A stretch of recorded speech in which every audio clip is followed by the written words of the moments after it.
고난도 받게 하려 하심이라. 아멘.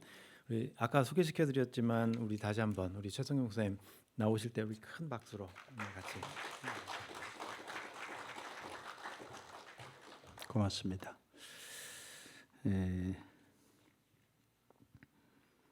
제가 한국에서 군목 생활을 한 게 배경이 돼서 지금은 우리 교단 군경 선교회를 섬기고 있습니다.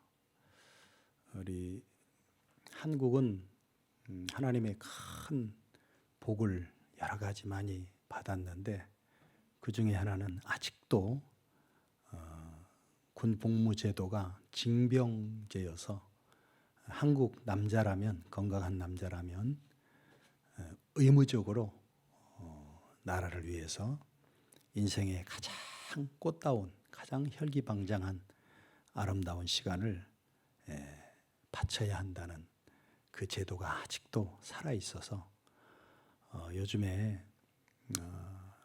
전 세계적으로 그렇습니다만은 우리 한국 교회도 경제적으로, 정치적으로, 또 영적으로 너무너무 어렵습니다. 어렵고 예전에 저희들이 학교를 다닐 때 그 캠퍼스 선교, 그 대학생 선교, 젊은이들, 그다음에 학생들, 주일학교, 교회마다 차고 넘쳤는데 지금은 교회에서나 캠퍼스에서 그리스도인들 또 다음 세대들을 찾기가 참 어려운 시대를 굉장히 영적으로 침체되고 암울한 그런 시대를 살아가고 있습니다. 그럼에도 불구하고 아직도 한국은 그래도 군대 가면 아주 파릇파릇한 20대 초죠. 군대 갈 나이가.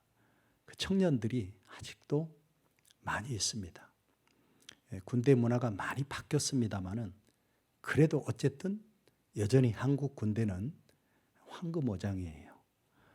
그래서 우리가 일명 가두리 어장이라 그렇게 말합니다.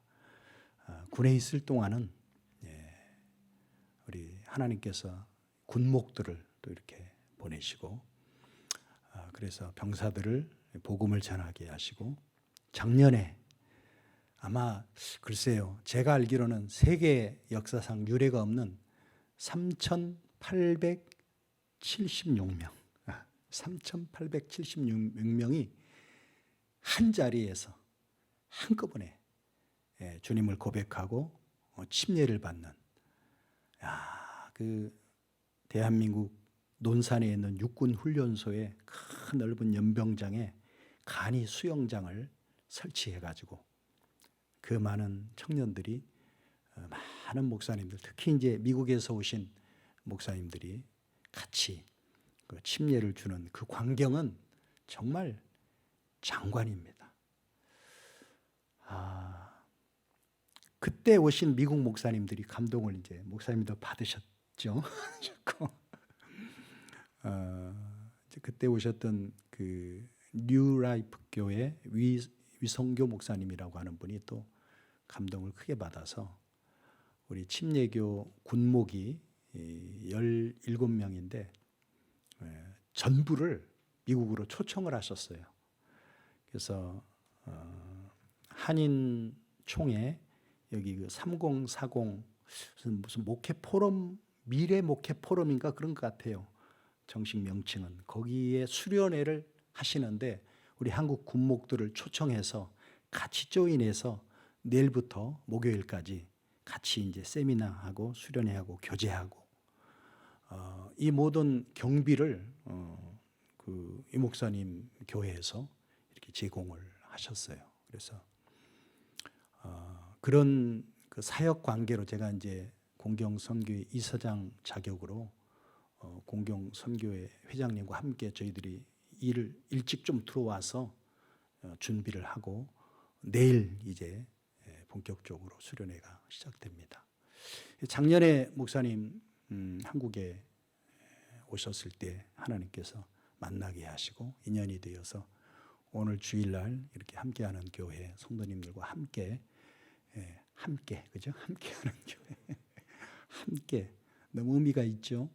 함께 이렇게 예배를 드리게 되고 말씀을 나누게 돼서 너무 고맙고 감사하고, 우리 배 목사님 또 배명희 사모님은 제가 벌써 세월이 한 30년 됐나요? 30년 넘게 제가 어떻게 미국에 왔을 때 하나님이 또 인연을 맺게 해주셔서 오랫동안 교제해오는 아주 제가 존경하고 사랑하는 분들이기 때문에 제가 여기 와서 설교한다고 하니까 특달같이 이렇게 또 달려와 주셔서 너무 건강한 모습을 뵈니까 고맙고 감사하고, 오 목사님도 또 만나서 오늘 처음 뵀는데 교제해 보니까 우리 한국 사람은 한 달이 건너면 다 드러나잖아요. 어디 가서 나쁜 짓을 못 해요. 다 이게 제가 사역했던 흔적들과 겹치는 부분이 너무 많은 분이어서 오늘 너무 좋은 만남을 가지게 됐습니다. 오늘 본문을 중심으로 고난은, 제목이 뭐예요? 고난은 축복입니다. 여러분, 이 제목이 혹시 마음에 드세요? 불편하지는 않으세요? 괜찮습니까? 고난은 뭐라고요? 축복이라는데 수긍이 갑니까? 오늘 본문의 말씀 어때요? 오늘 본문의 말씀, 하나님이 우리에게 은혜를 주시고 또 믿게 하시고, 우리 인생의 최고의 우주적인, 내 인생의 최고의 사건 아닙니까? 하나님의 은혜를 통해서 내가 예수님을 나의 구주와 주님으로 믿어 거듭나고 하나님의 자녀가 되었다는 그 사건, 뭐 최고의 사건. 우리 인생에 뭐 잘한 것도 조금 있고 잘못한 것 많고 뭐 그런 인생이지만, 그래도 살면 살수록 우리가 천국 갈 날이 가까우면 갈수록 생각나는 거, 내가 인생의 최고로 잘한 일은 예수 믿는 일이었다. 예수를 믿게 된 그 일 없었으면 우리가 어떻게 할 뻔했을까? 그 예수를 믿게 된, 그 믿게 하신 그 하나님의 은혜가 믿을 뿐만 아니라 거기서 끝나는 게 아니고 주님을 위하여 고난도 받게 하려 하심이라. 이 말씀 이미 알고 계시죠? 이 고난의 문제 말이에요. 고난. 여러분, 한국도 힘들어요. 고난입니다. 고난의 연속입니다. 미국 이민 생활도 어때요? 여러분, 어떻게 여쭤봐야 될까요? 힘들죠? 사실은 뭐 힘드시나? 힘들죠. 사실은 우리 이용주 목사님하고 차로 이제 오고 가고 하면서 제가 몰랐던 또 미국 생활 이렇게 듣다 보면은 미국이 참 재밌는 데구나. 내가 몰랐던 부분이 너무 많은 그런 곳이구나. 미국이 너무 넓어요. 너무 넓고, 또 특별히 캘리포니아는 또 특별하더라고요. 캘리포니아에 산다는 거, 캘리포니아에서 목회한다는 거, 이거는 또 다른 미국 지역과는 다른 어떤 그런 스토리가 있는 곳이다. 그런 얘기를 좀 들었습니다. 어쨌든 본질적으로 한국이든 미국이든, 뭐 한국 생활이든 미국 생활이든 본질적으로 인생은 고해 아니겠습니까? 어느 현자가 말했던 것처럼 인생은 고해다. 고난. 여러분 가운데 고난 좋아하는 분 계세요? 고난 받는 거, 고생하는 거 좋아하는 분 계세요?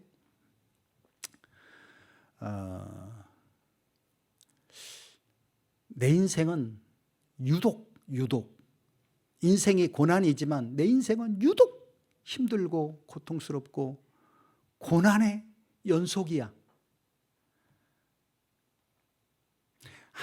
한국적으로 표현하자면 내 팔자는 좀 힘들어. 이렇게 생각하신 분이 혹시 계십니까? 아니면 내 인생은 좀 괜찮아. 그걸 잘 살았고, 내 인생은 한마디로 말하면 뭐 상팔자야. 뭐 이렇게 생각하시는 분 계시나요? 본능적으로 인간은 다 고난은 싫어하죠. 편한 게 좋고 쉬운 게 좋고. 어쩌면 많은 사람들이 하나님을 믿는다, 예수님을 믿는다는 그 동기를 살펴보면 인생이 힘드니까, 힘든 일이 너무 많아서 정말 신이 계시다면, 정말 하나님이 살아 계시다면, 그 하나님을 믿으면 하나님이 내 인생의 이 고난, 이 부분을 좀 막아주지 않을까? 아니면 좀 덜어주지 않을까? 이런 기대를 가지고 교회를 찾게 되신 분도 있다고 저는 생각이 됩니다. 그렇게 또 신앙생활을 시작하신 분도 있을 겁니다. 근데 막상 신앙생활을 시작하다 보니까 아니 하나님을 내가 잘 믿는다고 열심히 하려고 애를 쓰는데 왜 인생에 고난이 이렇게 자꾸 오는 거지? 어떤 분은 또 나 예수 믿기 전보다 예수 믿은 후가 더 고난이야 이렇게 절규하는 분도 계시고, 세상 사람들도 우리 믿는 사람 향해 야 너 하나님 믿는다면서 하나님 믿는데 왜 이렇게 힘들고 어려운 일이 자꾸 생기는 거야? 하나님 진짜 살아 계셔? 이렇게 살짝 조롱하는 분도 있고, 제가 아는 너무나 한때는 훌륭하게 쓰임받았던 어떤 유명한 목사님이 빌리그레암 목사님의 친구, 그 빌리그레암 목사보다 더 큰 사역을 했던 목사님인데, 미국 목사님이죠. 목사님인데 이 고난의 문제를 극복하지 못해서, 고난, 하나님이 살아계시다면 왜 세상이 이렇게 고통스럽고 이렇게 비극이 많고 인생이 왜 이렇게 고난 연속이냐라는 문제를 믿음 안에서 극복을 못해가지고요, 시험 든 정도가 아니라 이분은 목사인데 아예 기독교 신앙을 떠났어요. 하나님을 떠났습니다. 그래도 한때는 목사였으니까 하나님이 없다 이렇게 선언은 못해도 하나님이 있는지 없는지 나는 모르겠다 하고 목회를 그만뒀습니다. 고난의 문제가 그렇게 좀 심각한 문제라는 거죠. 많은 사람들이 이 기독교 신앙을 잘못 오해하는 부분이 바로 그 부분입니다. 하나님을 믿으면, 하나님을 잘 믿으면 고난도 없고 만사가 형통하고 꽃길을 걷고 어려움이 없고 그건 하나님이 다 막아주시고 뭐 그런 거 아닌가라고 기대하는 신앙을 우리가 소위 기복신앙이라고 하죠. 만사형통신앙, 하나님 믿으면 다 잘 된다, 다 성공한다, 뭐 이런 거. 정확하게 말하면 이거는 오늘 성경 말씀에서도 우리는 확인을 했다시피 그런 믿음은 성경적인 기독교 신앙이 아니라는 거죠. 성경이, 하나님께서 말씀하시기를 하나님이 우리에게 은혜를 주셔서 예수님을 믿게 하신 것은 고난도 받게 하려 하심이라. 그러면 믿음하고 고난하고는 어떤 관계라는 거예요? 오늘 말씀에 의하면 믿음은 고난을, 이걸 어떻게 해야 되는 거예요? 고난도 받게 하려고 하는 것이 하나님의 뜻이라고요. 하나님의 의도가 은혜 주셨죠? 은혜 받았죠? 믿음이 생겼죠? 믿게 됐죠? 그 다음에 남은 게 뭐예요 이제? 고난. 이거를 어떻게 해요? 받게 하려 하십니다. 어떻게 얘기하면 예수를 믿기 전보다 예수를 믿은 후에 고난이 더 있는 것이 성경적이고 그게 맞을 수도 있다는 거죠. 사도 바울 같은 이는 하나님을 모를 때야 그렇다 치고 하나님을 알게 되고 예수님을 알게 되니까 이제 그의 평생의 소원이 그리스도의 고난, 그 그리스도의 고난에 참여하는 그 은혜, 그걸 더 깊이 알고 싶다, 그렇게 고백을 했거든요. 물론 부활의 능력도 있지만 나는 부활의 능력도 알고 부활의 능력도 참여하고 싶고, 그러나 그 전에, 부활 전에 뭐가 있어요? 고난이 있는데 그 고난에도 동참하고 싶다, 그렇게 고백하고 있습니다. 여러분, 우리가 예수를 잘 믿으려면요, 이 고난의 문제를 잘 해결하고 잘 극복하고 넘어가야 됩니다. 이 고난에 대한 인식의 이 전환, 이게 꼭 필요합니다. 고난은, 결론적으로 말씀드리면 고난은 축복입니다. 고난은 축복입니다. 이거 봐요. 아멘 안 하시는 거 봐요. 지금 뭔가 불편해.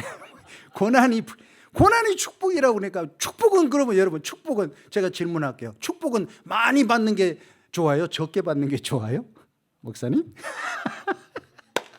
축복은 많이 받는 게 좋아요? 축복은 적게 받는 게 좋아요? 많이 받는 게 좋죠? 그럼 고난이 축복이라면 고난은 많이 받는 게 좋아요? 고난은 적게 받는 게 좋아요? 예, 솔직한 심정이죠. 솔직한 심정이죠. 이 고난은 예수님이 우리를 대신하여 죄 없으신 예수님이 하나님이신 그분이 육신을 입고 이 땅에 오셔서 우리의 죄로 인한 저주, 우리의 죄로 인한 그 형벌, 그 지옥의 고통 모든 싸잡아서 세상 죄를 지고 가는 하나님의 어린 양으로서 그리스도가 고난 받으심으로 저주로서의 고난은 끝났습니다. 테텔레스타이, it is finished. 끝났다. 다 이루었다. 거기에 이 고난의 문제가 사실은 다 해결이 돼버린 겁니다. 그러면 그리스도인에게 이 고난은 우리에게 새로운 해석으로 새로운 의미로 다가온다는 거예요. 이제는 이 고난은 저주가 아닙니다. 형벌도 아닙니다. 비극이 아니고 불행이 아니고 고통이 아니에요. 정말 축복으로서 우리의 특권이며 특권입니다. 이거를 아는 사람들은요, 고난이 특권, 여러분 특권이라는 거는 좋은 거잖아요. 특권은 많을수록 좋은 거잖아요. 이 고난의 비밀을 알게 되면 바울처럼 그 고난에 더 동참하고 싶다.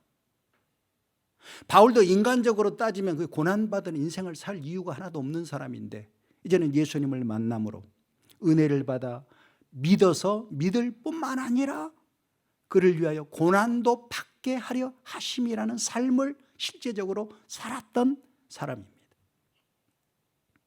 이 고난의 비밀을 알게 되면 예수님처럼 죄가 없음에도 그분이 고난받을 이유가 하나도 없음에도 불구하고 자원하는 고난, 다른 사람의 고난까지 내가 짊어지는 고난, 그 수준까지 가는 겁니다. 솔직히 저도 그렇습니다만 모르겠어요. 여러분 가운데 그 수준을 이제 가신 분이 꽤 높은 고수가 계신지는 모르겠습니다만 이제 저는 겨우 고난의 축복의 의미를 알게 되고 주신 고난을 가지고 싸우고 있는 중입니다만은 내가 받지 않아야 할 고난을 자원해서 다른 사람 고난까지 내가 짊어지고 가겠다는 수준은 아직도 멀었습니다마는 고난의 비밀을 알게 되면, 고난이 축복이라는 사실을 알게 되면 예수님의 자리까지 정말 내 고난, 내 십자가 지고 우는 사람과 함께 울고 다른 사람의 짐까지 중보하면서 그리고 가는 겁니다. 한 번 사는 인생이 어떻게 미꾸라지처럼 이리 빠지고 저리 빠지고 힘든 건 그냥 도망가고 피하고 이렇게 한 번의 인생을 그렇게 사는 게 아니라 야, 어디 예수님 때문에 고난 받을 거 없나? 야, 어디 예수님 때문에 고난 받을 데 없나? 해봐, 아멘 안 하시잖아요.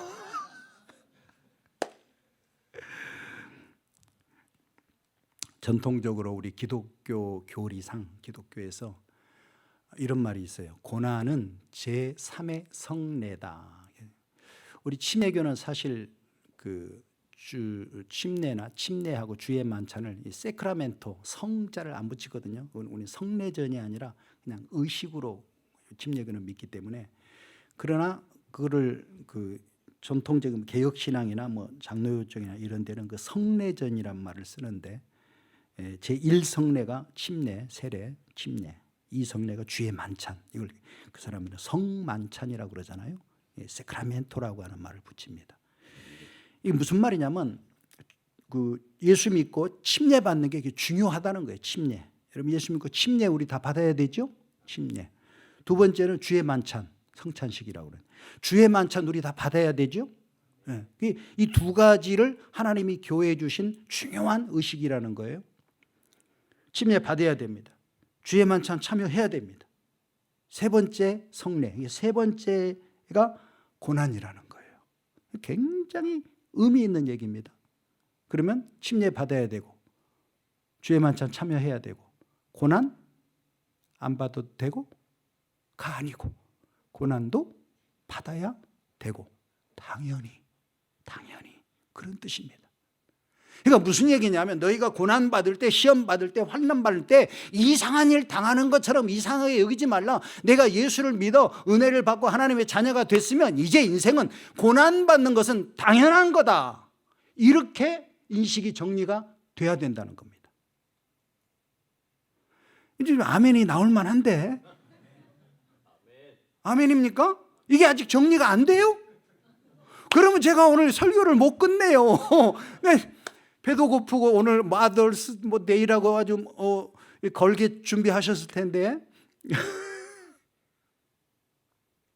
예수 믿는 사람에게 고난은 너무나 당연한 거다.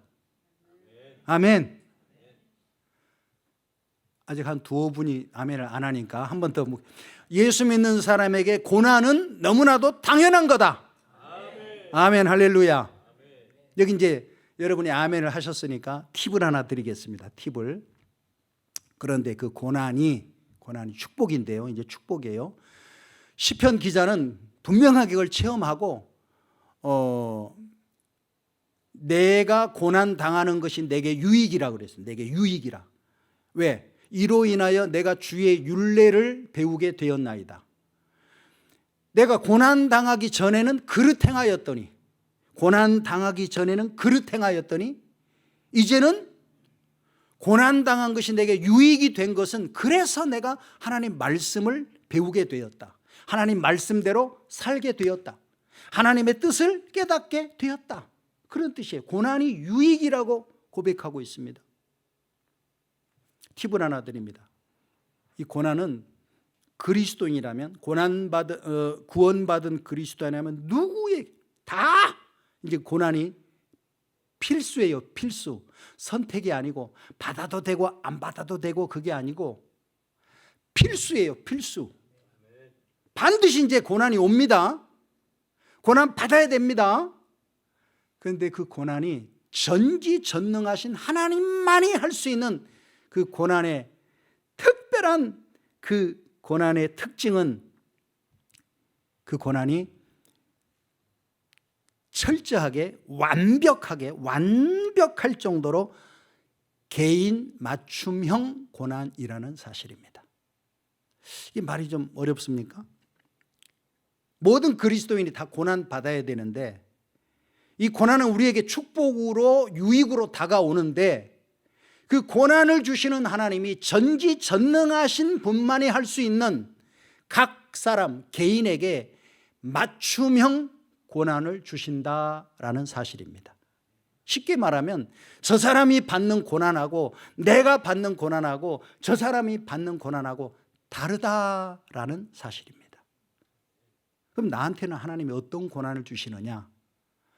내 머리털까지 세신바되고 머리끝에서 발끝까지 아시고 내를 어머니 모태에서부터 아시고 내 조상의 모든 것을 아시는 내 유전자까지 아시고 나의 품성과 기질과 모든 것을 완전하게 아시는 그것은 전지전능하신 분만이 할 수 있는 나를 아는 그분이 나에게 가장 적합한 시험 문제를 주신다는 사실입니다. 그것도 감당할 수 없는 것은 안 주시고 감당할 수 있는 것을 주십니다. 그게 고난이에요. 고난이라고 하는 시험지를 우리에게 주시는데 각자가 다 다르다는 겁니다. 그러나 그것은 우리에게 완벽하게 어련히 알아서 나에게 꼭 필요한 가장 적합한 고난을 하나님이 추려서 나에게 딱 하고 풀어라 하고 주시는 시험지, 개인 맞춤형 고난. 그래서 저 사람이 사는 인생, 저 사람이 당하는 고난, 같이 예수를 믿어도 같이 목회를 해도 저 사람이 당하는 고난, 이 사람이 당하는 고난이 같다? 다르다? 다 다르다. 어떻게 달라요? 나에게 가장 적합한 것을 주신다. 그는 슈퍼컴퓨터보다 뭐 빅데이터보다 뭐 양자 컴퓨터보다 더 전지전능하신 능력을 가지신 분만이 할 수 있는 그것입니다. 어려우니 알아서 나에게 꼭 필요한 것, 그 고난. 그러니 여러분 컨닝하지 마세요. 옆 사람 거 볼 필요 없어요. 옆 사람 거 보고 그대로 베끼잖아요. 그럼 그 답은 맞을까요? 틀릴까요? 틀렸어요. 왜? 문제가 달라요. 쉽게 말하면 비교하지 말란 말이에요. 그 사람은 그 사람 하나님께서 아시고 그 사람에게 필요한 지금 그 고난, 그 시험을 지금 풀고 있는 중이에요. 나는 나대로 하나님이 내게 필요한 고난을 주셔서 나는 지금 그 문제와 씨름하고 그 문제를 풀어나가고 있는 중이에요. 그러면 누가 누구보다 낫다, 제 인생은 어떻다, 저 사람 팔자는 어떻다, 이렇게 서로 비교하고 교만하거나 비굴하거나 쫄아들거나, 미국에서 쫄아든다는 표현 쓰나요? 그럴 필요가 하나도 없다.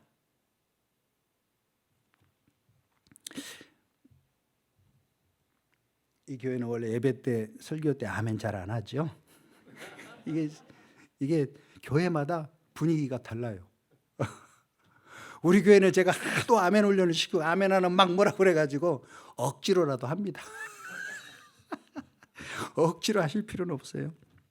그래서 여러분, 내가 일단 예수 믿으면 나한테 맞는 고난을 하나님이 주셔서 이 고난을 통해서 나를 연단하시고 나를 깎아내리시고, 예수 믿는 사람은 저는 그렇게 생각해요. 목사님마다 강조가 다를 수도 있지만 두 가지, 하나는 지상명령, 이건 때를 얻든지 못 얻든지 무슨 방도를 하든지 어쨌든 우리는 영혼을 구원하고 하나님 나라 확장하는 그 일을 우리는 해야 돼요. 누구라도 모든 그리스도인에게 주신 사명, 이게 첫 번째 우리의 사명이고 존재 이유고 목적이고 방향이고 이게 우리의 기쁨이고 그래요. 최고의 영광이고 지상명령, 이건 우리가 벗어날 수가 없어요. 지상명령은. 또 하나는 예수님 닮는 거죠. 성품적으로, 인격적으로 예수님을 닮아가야 돼요. 예수님 따라가야 돼요. 그렇잖아요. 그런데 이거 하는데 하나님이 엄청난 사명을 주셨는데, 이거 우리가 타고난 우리의 본성과 타고난 옛사람 가지고는 이거 감당을 못한단 말입니다. 얘기했잖아요. 우리 본성은 자꾸 쉬운 거, 편한 거, 자꾸 죄 짓고 뭐 이런 거 빠르잖아요, 우리는.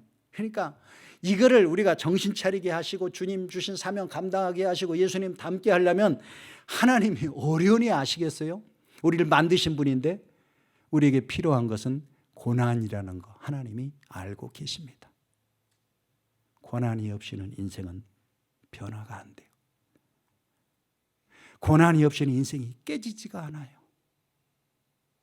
자기 고집을 꺾지 않아요.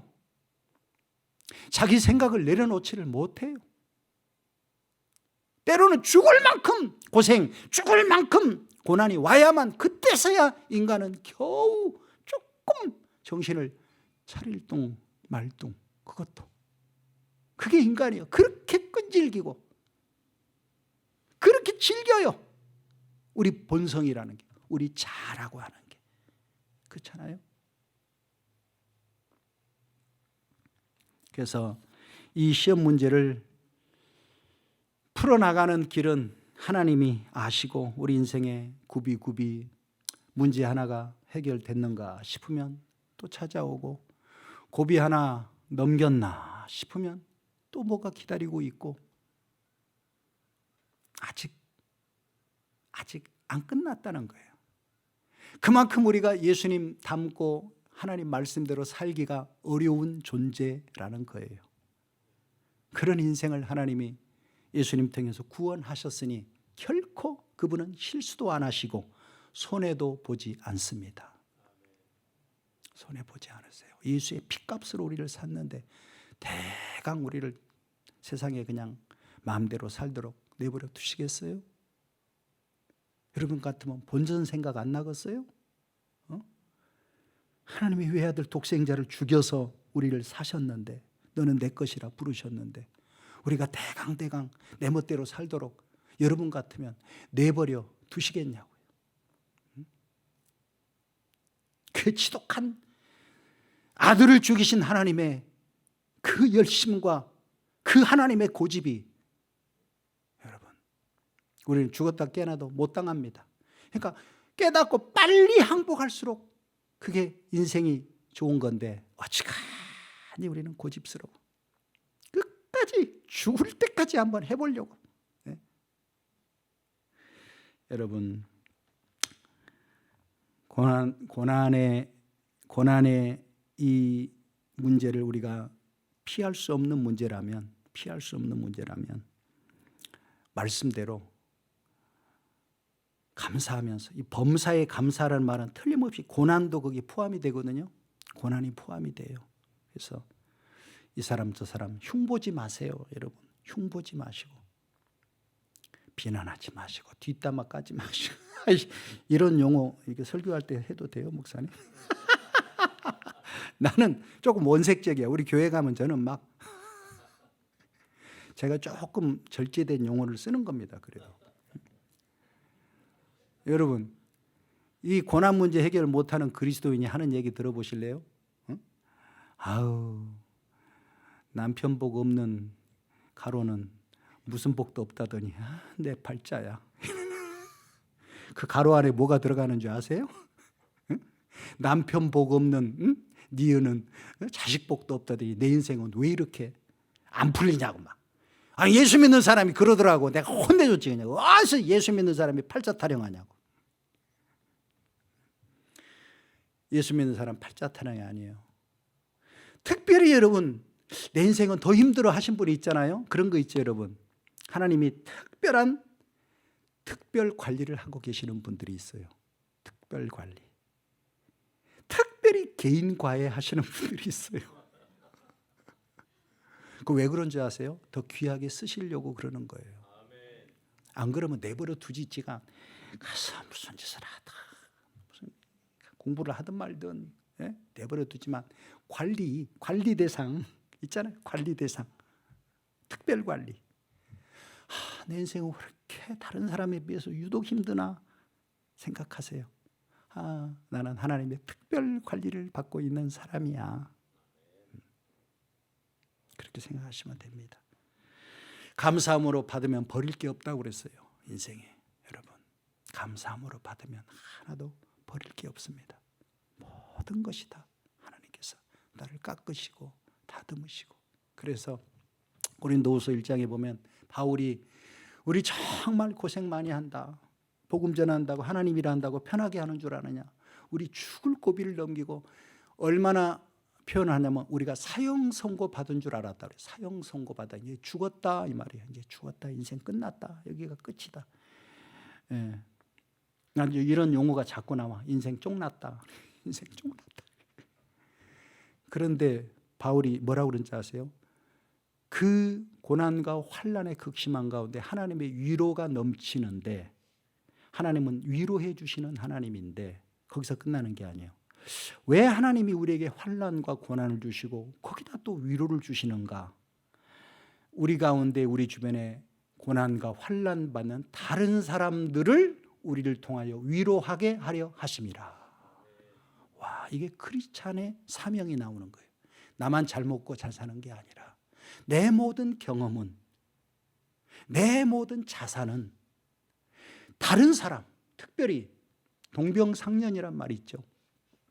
예수님이 하늘에서 그냥 전능하신 분인데, 인생들아 너희 죄 많고 너희 그러면 지옥 간다, 너희 죄 문제 해결하고 천국 보내줄게. 하늘에서 그냥 한마디 하시면 모든 문제 다 해결되는 거 아니에요? 말씀으로 천지 만물을 창조하신 분이. 그런데 우리 죄와 죽음의 문제를 해결하기 위해서는 그분이 친히 몸을 입고 이 땅에 오셔서 우리와 똑같은 고통과 시험을 당하시고, 이걸 우리가 성경은 체휼하셨다고 말해요. 체휼, 몸으로 당했다 이 말이에요. 몸으로 경험했다는 뜻이에요. 여러분, 안 당해보면 몰라요. 개척교회 하시는 목사님 1년 되셨다고요? 저는 13년째입니다. 13년째. 뭐 사정은 뭐가 안다고, 누가 아프시대, 누가 암이래, 뭐 아우 세상에 어쩌면 좋아. 좀 아파할 수도 있지만 내가 경험해본 병을 그 사람이 앓고 있다면 이거는 다른 사람과 다른 특별한 마음을 갖게 되는 겁니다. 체휼, 동병상련. 우리가 당하는 아픔들, 우리가 당하는 많은 고난들은 그 고난 가운데 허우적거리는 많은 인생들이 있습니다. 그들에게 그리스도를 전하고 하나님의 위로를 전하라고 먼저 우리로 경험하게 하시는 겁니다. 이것이 그리스도인의 사명입니다. 여러분, 우리 한국 민족들이 여기다 던져놔도 한국 선교사들이 어디를 가든 성공적으로 열심히 잘하고, 참 세계 선교 역사상 이런 한민족 우리 한국교회의 역할을 사실 없어요. 근데 왜 그럴까? 제 생각해 보니 우리 한민족처럼 한 많은 민족이 어디에 있어요? 많은 고난을 당한 민족이 우리나라처럼 어디 있어요? 우리나라 사람들은 어디 가든지 누구를 보든지 마음이 긍휼의 마음을 품게 되고, 우리 역사 자체가 그래요. 고난의 역사 아닙니까? 그래서 고난당하는 다른 민족들, 다른 부족들, 어려운 사람들을 품고 같이 낮은 자리에 내려가 주고, 우리 한국 사람들 참 잘하잖아요. 그리고 우리 한국 민족, 한국 교회를 그래서 세계 열방에 흩으시고 이렇게 디아스포라라고 하잖아요. 우리를 쓰시는 게 아닌가. 여러분, 어떤 문제를 풀고 계십니까? 어떤 고난을 당하고 계십니까? 고난이 없는 것을 기대하거나 좋아하거나 부러워하지 마십시오. 우리는 당연히 고난이 있어야 됩니다. 없는 사람은 하나님의 자녀가 아닐 수도 있어요. 징계가 없는 자는 하나님의 참 아들이 아니고 사생아라고 한 것처럼 고난이 없는 사람도 참 아들이 아니에요. 약속의 말씀이 그렇잖아요. 은혜, 믿음, 그리고 반드시 고난. 그러나 이 고난은 새로운 의미로 우리에게 해석이 되어져야 됩니다. 아, 이게 나를 깎으시고 만드시고 나를 쓰시기 위한 하나님의 축복의 손길이구나. 그렇게 받으시고 감사하시고 그것을 주님이 주시는 위로와 힘으로 넉넉하게 이기시고 또 다른 고난당하는 자들을 품고 위로하고 중보하는 저와 여러분 될 수 있기를 주님의 이름으로 축복합니다. 하나님 감사합니다. 고난의 의미를 바로 알게 하시고 이 고난 주와 함께 잘 견디고 이겨내고 승리하여 또 다른 사람을 품고 주님 앞으로 인도하는 일에 쓰임받는 우리 모두가 되게 하여 주옵소서. 예수님의 이름으로 기도합니다.